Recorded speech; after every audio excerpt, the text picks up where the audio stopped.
Bismillahirrahmanirrahim. Alhamdulillahi rabbil alamin. Wassalatu wassalamu ala asyrafil anbiya'i wal mursalin Sayyidina maulana Muhammad wa ala alihi wa sahbihi ajma'in. Subhanaka la ilma lana illa ma 'allamtana innaka antal alimul hakim. Rabbi shrah li sadri wa yassir li amri wahlul 'uqdatam min lisani yafqahu qawli. Rabbi yassir wa la tu'assir ya karim. Rabbi tammim bil khair. Allahumma salli ala Sayyidina Muhammadin an-nur al-mudhib lisyani binurihi wa ala alihi fi kulli lamhatin wa nafasin adada ma wasi'ahu ilmullahi thumma amma ba'd. Assalamualaikum warahmatullahi ta'ala wabarakatuh. Alhamdulillah, syukur kita kehadrat Allah subhanahu wa ta'ala. Kita dihimpunkan oleh Allah ta'ala untuk sama-sama kita membincangkan berkenaan dengan hadis-hadis baginda sallallahu alaihi wasallam dalam suatu program yang diberi nama sebagai Pocket Ilmu. Insya-Allah tuan-tuan, dalam masa yang singkat ini kita bincang beberapa hadis baginda sallallahu alaihi wasallam tentang kelebihan salat yang telah disebutkan oleh As-Sayyid Muhammad bin Alawi Al-Maliki di dalam kitabnya yang berjudul Syaraful Ummat Al-Muhammadiyah, yang telah diterjemahkan oleh Jabatan Mufti Negeri Sembilan dan diberi judul Keistimewaan Umat Muhammad sallallahu alaihi wasallam. Pada pengajian yang lalu kita berbincang berkenaan dengan suatu hadis yang diriwayatkan oleh Al-Imam Muslim, yang mana hadis tersebut diriwayatkan oleh Ma'dan bin Abi Talhah radhiyallahu taala anhu. Tuan-tuan yang ada buku boleh buka pada halaman ke-25. Kata Ma'dan bin Abi Talha radhiyallahu anhu, laqaitu Thawban maula Rasulillah. Satu ketika Ma'dan bin Abi Talha ini dia berjumpa dengan Thawban yang merupakan hamba kepada Rasulullah sallallahu alaihi wasallam. Walaupun kita sebut sebelum ini beliau telah dimerdekakan oleh baginda sallallahu alaihi wasallam, namun beliau tetap digelarkan sebagai maula Rasulullah sallallahu alaihi wasallam. Apa kata Ma'dan bin Abi Talha? Dia kata, akhbirni bi'amalin a'maluhu yudkhiluni Allahu bihil jannah. Kata Ma'dan bin Abi Talha, wahai Thawban, hamba kepada Rasulullah. Kerana Thawban ini kita sebut sebelum ini beliau sering bersama dengan baginda sallallahu alaihi wasallam, orang yang paling rapat dengan baginda sallallahu alaihi wasallam, antara orang yang rapat dengan baginda sallallahu alaihi wasallam, banyak menyimpan rahsia-rahsia baginda sallallahu alaihi wasallam, banyak mengetahui tentang perkara-perkara dan hadis-hadis yang diberitakan oleh baginda sallallahu alaihi wasallam. Kerana disebutkan bahawa Thawban ini bersama dengan Nabi dalam keadaan musafir ataupun tidak, dia sering menjadi peneman baginda sallallahu alaihi wasallam. Lalu apa kata Thawban? Kata Thawban, alaika bi kathrati sujud. Hendaklah kamu wahai Ma'dan bin Abi Talha memperbanyakkan sujud. Kata ulama, makna sujud di sini adalah sembahyang, bukanlah dengan makna kita sujud tiba-tiba. Hari ini ada orang bila dia dapat satu kejayaan, dia dapat gol, dia terus sujud. Dalam mazhab Syafi'i, sujud syukur itu juga merupakan salat yang mempunyai rukun-rukunnya.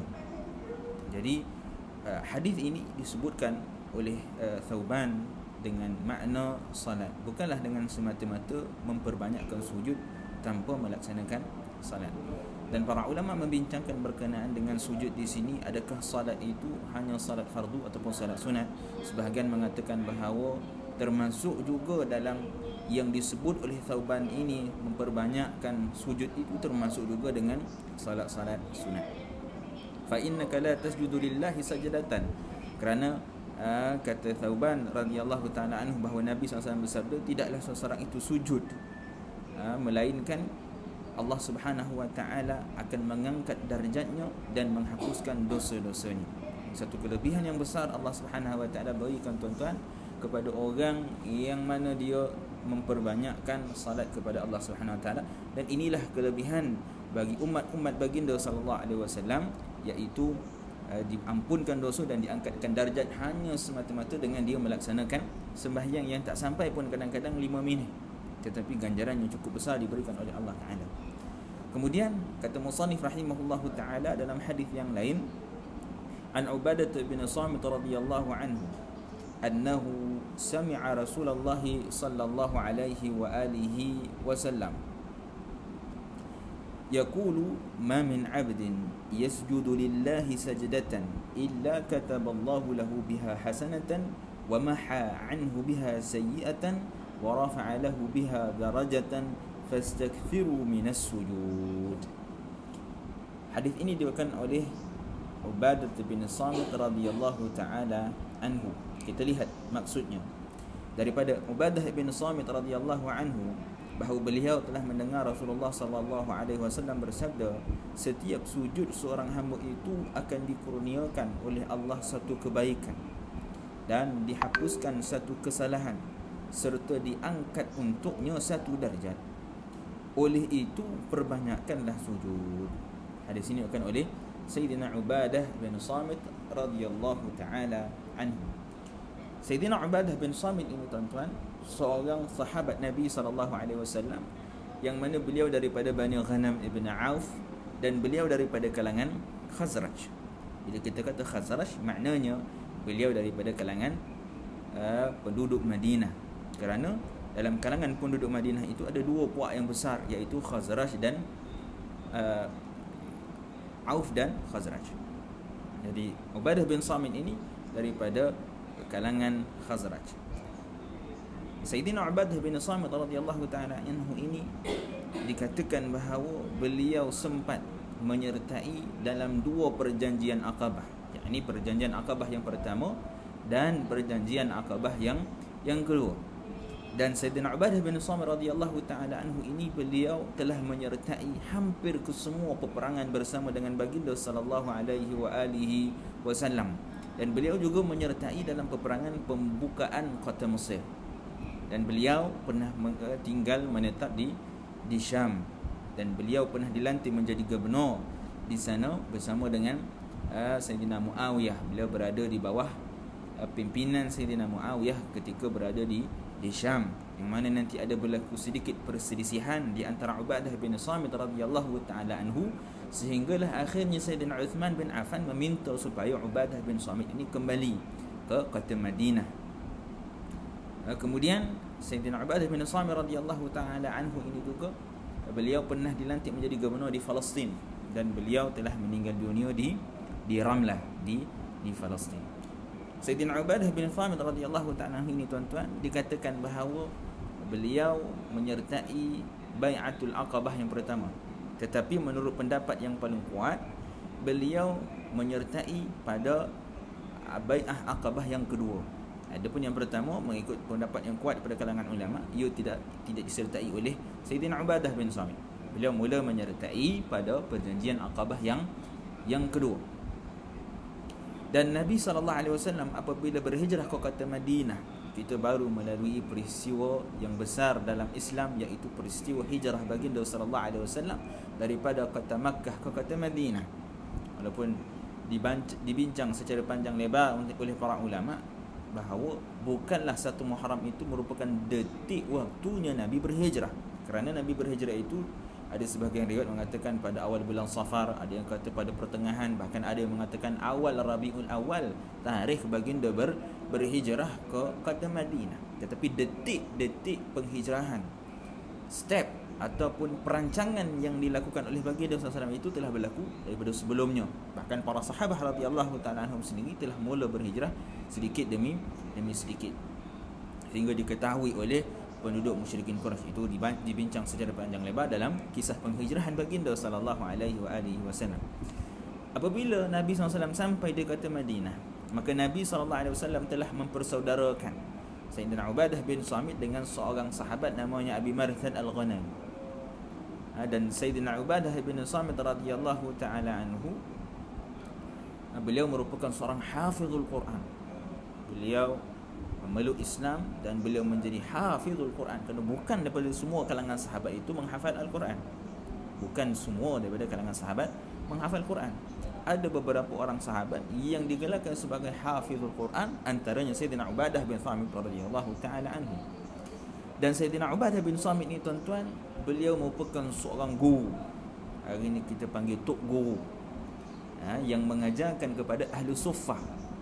Dia ajar apa? Dia ajar Al-Quran, kerana beliau merupakan seorang hafizul Quran.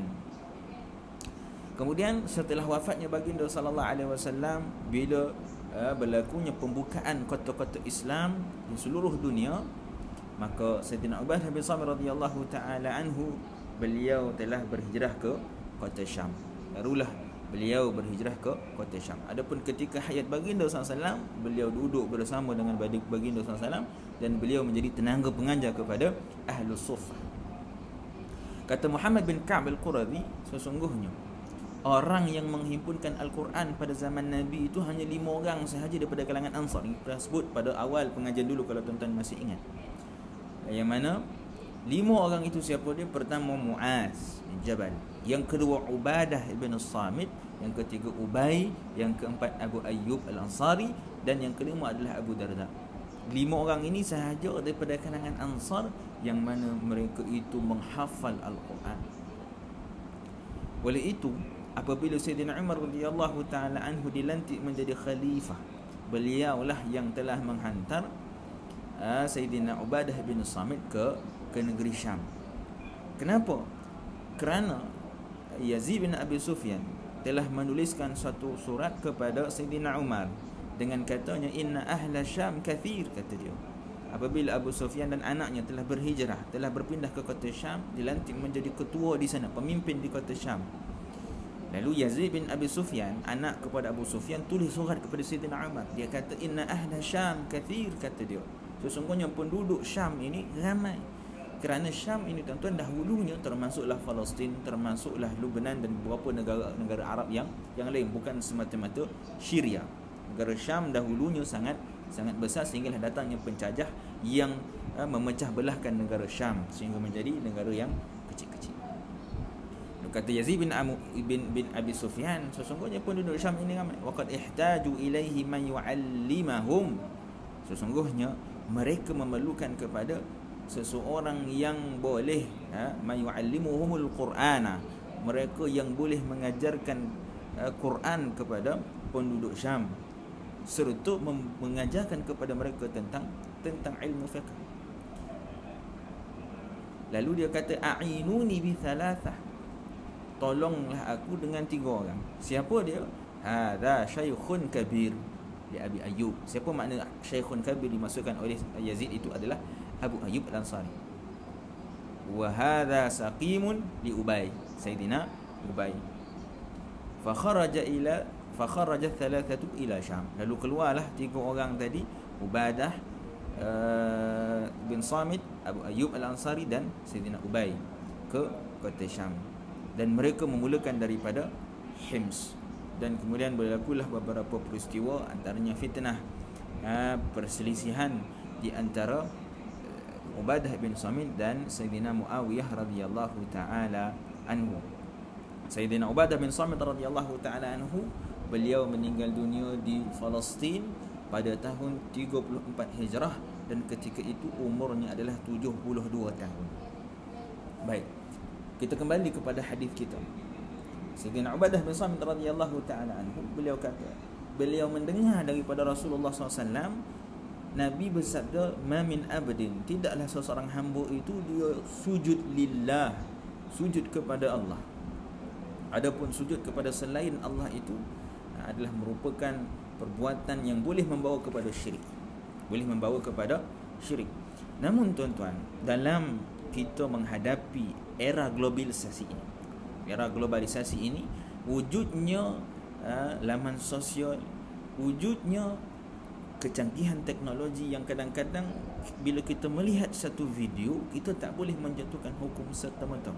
Tak boleh bila nampak satu orang bila dia sujud kita kata, oh, ini syirik, ini sesat. Kerana barangkali dalam video itu dia nak ambil barang misalnya, ataupun seorang anak murid dalam satu video seolah-olah dia sujud kepada gurunya, sedangkan dia sebenarnya bukan sujud, tetapi dia adalah mencium kaki gurunya. Para ulama membincangkan tentang hukum mencium kaki guru.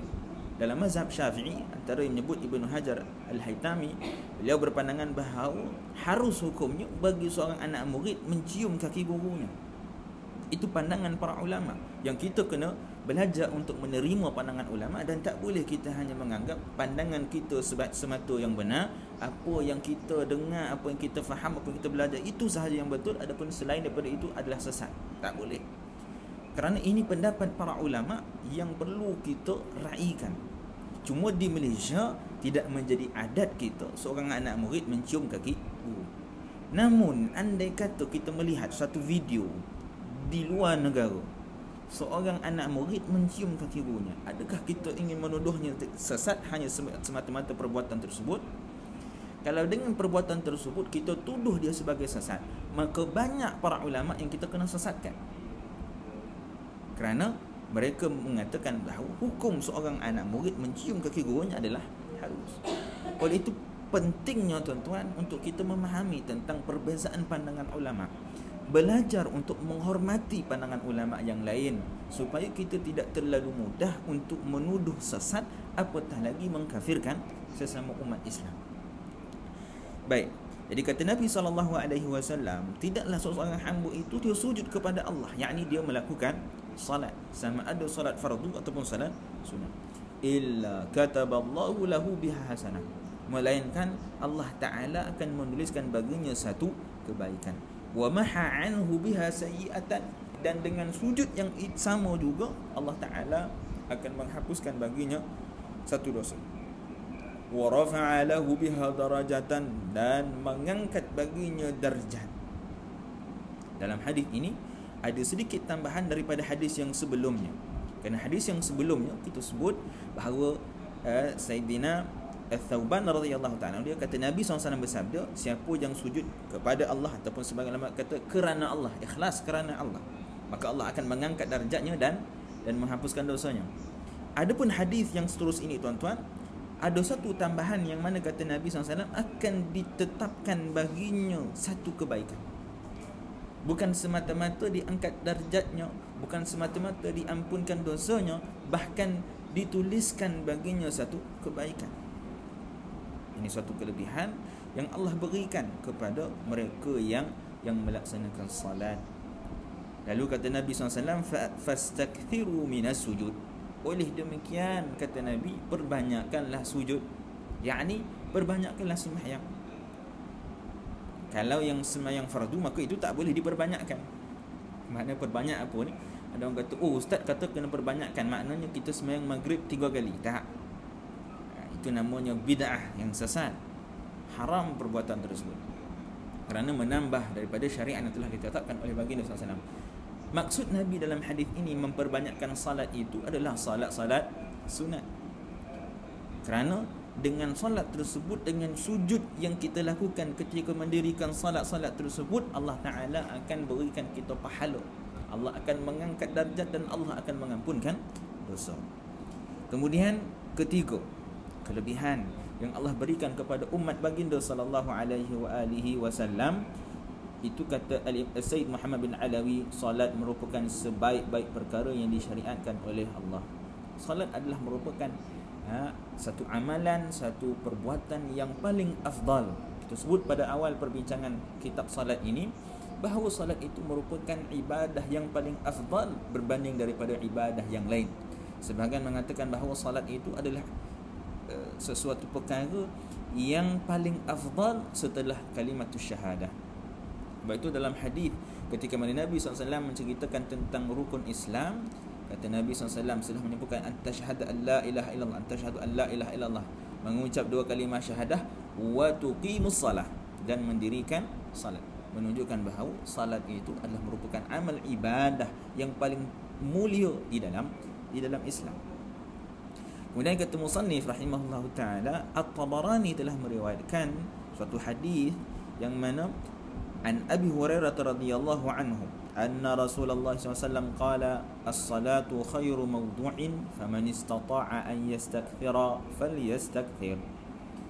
Maksudnya daripada Abu Hurairah radhiyallahu anhu bahawa Rasulullah sallallahu alaihi wasallam telah bersabda, salat itu merupakan sebaik-baik perkara, maka sesiapa mampu memperbanyakkan salat, hendaklah dia memperbanyakkannya.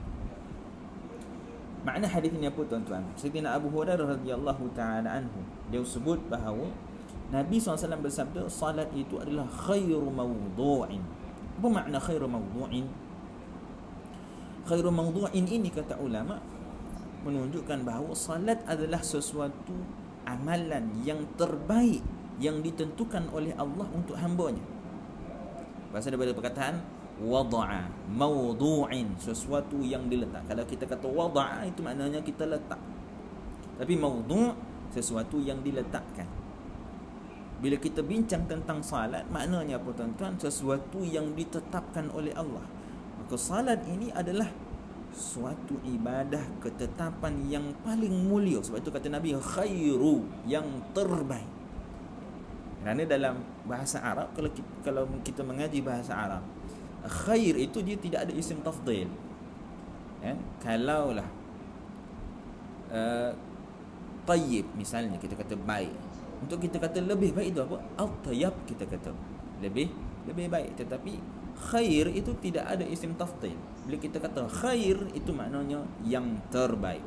Kata Nabi SAW, salat merupakan sesuatu ketetapan yang paling terbaik daripada Allah Subhanahu wa ta'ala.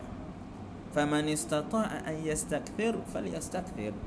Kata Nabi, siapa yang mampu, faman istata'a. Ini dalil menunjukkan bahawa Allah Subhanahu wa ta'ala tidak membebankan kepada kita dengan sesuatu yang tidak kita mampu. Sungguhnya Allah Ta'ala tidak la yadhlimu bil ibad. Allah tidak zalim terhadap hamba-hambanya. Allah Subhanahu wa ta'ala tidak membebankan kepada kita ma la nastati', apa yang kita tak mampu. La yukallifullahu nafsan illa wus'aha. Tidaklah Allah tetapkan, berikan bebanan kepada seseorang hamba itu melainkan apa yang dia mampu. Oleh itu kata Nabi, faman istata'a, siapa yang mampu maka perbanyakkanlah. Kata ulama, makna perbanyakkanlah ini adalah kita buat semampu yang kita boleh. Memperbanyakkan salat sekadar kemampuan kita. Adapun melebihi daripada itu, maka tidak dituntut kepada kita untuk melaksanakannya. Untuk apa?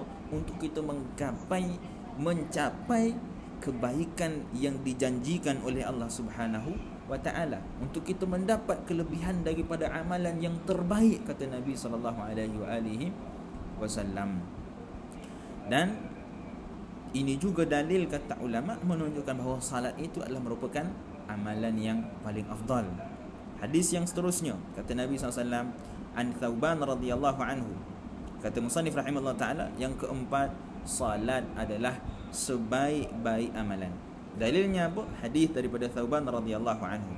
An Thawban radhiyallahu anhu qala Rasulullah sallallahu alaihi wasallam, istaqimu walan tuhsu. Kata Nabi sallallahu alaihi wasallam, istaqimu. Istaqimu di sini makna apa, tuan-tuan? Di dalam terjemahan ini disebutkan, dirikanlah salat dan kamu tidak akan menghitung ganjaran kebaikannya. Dalam hadis ini para ulama berbeza pandangan tentang makna daripada istaqimu. Sebahagian ulama berpandangan bahawa istaqimu di sini seperti mana disebutkan oleh Al-Imam Al-Baji, katanya adalah bila Nabi kata istaqimu, maknanya hendaklah kalian istiqamah. Hendaklah kalian istiqamah, walan tuhsu, dan kalian tidak akan mampu untuk beristiqamah. Ini menurut pandangan Imam Al-Baji dan beberapa ulama yang lain. Sebab itu dalam riwayat yang lain, pada riwayat yang bawah itu musannif sebut satu riwayat yang lain, katanya istaqimu walan tuhsu wa'lamu anna khaira a'malikum as-salah wa la yuhafidhu 'ala al-wudu' illa mu'min. Kata Nabi SAW dalam riwayat yang lain, dirikanlah salat, niscaya kamu akan mendapat kejayaan dan kemenangan. Ketahuilah sesungguhnya sebaik amalan kalian ialah salat, dan wuduk itu tidaklah dapat dijaga melainkan oleh orang yang benar-benar beriman. Jadi istaqimu ini menurut sebagian ulama bukanlah makna mendirikan salat, tetapi dengan makna berlaku istiqamah. Istiqamah dalam melaksanakan kebaikan. Istaqimu, istiqamahlah. Kata ulama, istiqamah itu adalah satu karamah yang besar. Sebab apa? Kerana Nabi kata istaqimu walan tuhsu. istiqamahlah dan kalian tidak akan mampu.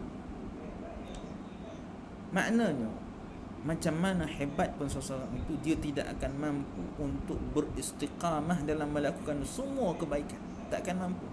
Kerana namanya manusia, namanya insan yang lemah, yang ada tahap batasan kemampuannya. Sebab itu Nabi kata walan tuhsu, kalian tidak akan mampu untuk istiqamah dalam semua amalan. Lepas tu ulama kata istiqamah itu adalah lebih hebat daripada 1000 karamah. Kenapa? Kerana sangat sukar untuk mendapatkan istiqamah. Hari ini tuan-tuan mungkin kita rajin semayang, kita rajin pergi masjid. Tiba-tiba bila berlaku pandemik misalnya, mula kita buat helah. Dah malas pergi masjid, lihat dia nak pergi masjid. Sebelum tu rajin dia pergi. Tapi bila ada benda yang menghalang, dia mula kurang nak pergi ke masjid. Lepas tu kita lihat hari ini Masjid Negeri Sembilan sangat berbeza dengan kehadiran pada sebelum pandemik. Kerana apa? Kerana istiqamah itu satu perkara yang sangat sukar. Walan tuhsu, kata Nabi, kalian tidak akan mampu untuk mendapatkan istiqamah. Tetapi kata Nabi, wa'lamu anna khaira amalikum as-salah. Tapi ketahuilah bahawa sebaik-baik amalan itu adalah salat. Walaupun tuan-tuan kalau kita lihat beberapa ulama yang lain, contohnya Al-Qadi Abul Walid misalnya, beliau berpandangan bahawa makna daripada istaqimu ini, walan tuhsu ini, bukanlah makna istiqamah dan kalian tidak mampu. Kata Al-Qadi Abul Walid, makna daripada pernyataan Nabi istaqimu walan tuhsu itu adalah dengan makna kita tidak akan mampu untuk melakukan kesemua amalan ketaatan kepada Allah. Kita tidak akan mampu. Sebab itu dalam Quran, dalam surah Al-Muzammil ayat 20, Allah sebut apa? Alima alla tuhsu. Allah kata, aku tahu bahawa kalian tidak akan mampu untuk melakukan semua amal ibadah. Maknanya amal ibadah yang sunat, bukan semata-mata amal ibadah yang wajib. Kerana amal ibadah yang wajib itu pasti dan wajib kita melaksanakannya. Tetapi dengan makna kita melakukan semua amalan, termasuklah amalan-amalan yang sunat. Ini perkara yang tidak akan mungkin kita lakukan. Walan tuhsuh, kata Allah Ta'ala. Kita tidak akan mampu untuk melakukan semua amalan kebaikan. Tetapi Nabi kata salat adalah amalan yang terbaik. Jadi buat semayang. Kalau kita tak mampu untuk buat amalan yang banyak, amalan sunat yang banyak, bersedekah, salat sunat, paling penting kita salat. Ya. Adapun ibadah-ibadah yang lain itu kita kemudiankan. Sebab Nabi kata salat adalah yang paling terbaik. Kita ada amalan sedekah, kita ada amalan menolong orang lain, bermacam-macam ibadah yang lain. Tetapi yang paling baik apa dia? Nabi kata salat. Salat yang paling baik. Kita tak mampu untuk buat semua. Kerana kadang-kadang ada orang dia tak kaya, dia tak ada duit. Jadi macam mana dia nak bersedekah? Kadang-kadang dia tidak ada kemampuan, macam mana dia nak menolong orang lain, nak membantu orang, contohnya mengangkat barang dan sebagainya, dia tak kuat. Tapi Nabi beritahu kepada kita salat. Kerana salat itu boleh dilakukan sama ada orang itu mampu ataupun tidak, sama ada dia kaya ataupun tidak. Itu Nabi kata wa'lamu, ketahuilah bahawa salat itu adalah sebaik-baik amalan. Dan ada sebahagian lagi pendapat yang mengatakan bahawa kata Nabi SAW istaqimu walan tuhsu, ini maknanya apa? Maknanya kata al-mutrif, antaranya disebut adalah mutrif. Beliau kata maknanya kita tidak akan mampu untuk menghitung ganjaran kebaikan yang Allah berikan kepada orang yang istiqamah. Ini pendapat mutrif. Takkan mampu untuk kita menghitung ganjaran bagi seseorang yang dia istiqamah dalam melakukan ibadah ketaatan kepada Allah Subhanahu wa taala. Ala kulli hal, mahallu syahid dalam hadis ini Nabi kata wa'lamu anna khaira amalikum as-salah. Nabi nak beritahu bahawa salat adalah ibadah yang paling afdal. Salat adalah ibadah yang paling terbaik. Wala yuhafizu 'ala al-wudu illa mu'min. Dan kata Nabi SAW, tidaklah orang yang mampu menjaga wudu itu melainkan dia adalah orang yang benar-benar beriman kepada Allah Subhanahu wa taala. Maknanya apa? Kata ulama, orang yang menjaga wuduknya walaupun dalam keadaan terpaksa, walaupun dalam keadaan kesejukan, bangun pagi hujan turun lebat, kesejukan air panas tak ada, tapi dia tetap mengambil wuduk. Dalam keadaan hari yang panas, air pun panas, dia tetap mengambil wuduk. Kata Nabi, inilah orang yang benar-benar beriman. Dalam keadaan orang semua tidur, dia bangkit untuk melaksanakan salat, dia ambil wuduk. Inilah orang yang sebenar-benar beriman. Dan mafhum mukhalafahnya pun tuan-tuan, orang yang tidak mampu melakukan sedemikian, maka itu tanda dalil menunjukkan bahawa dia bukan beriman, dalil menunjukkan bahawa dia seorang munafik. Wallahu a'lam tuan-tuan. Kita sambung lagi pada episod pengajian yang akan datang. Mohon maaf jika terkasar bahasa dan tersalah bicara. Yang baik itu datang daripada Allah, kurang lemah itu datang daripada diri saya sendiri. Hakikatnya kedua daripada Allah Ta'ala. Wal afu minkum. Assalamualaikum warahmatullahi ta'ala wabarakatuh.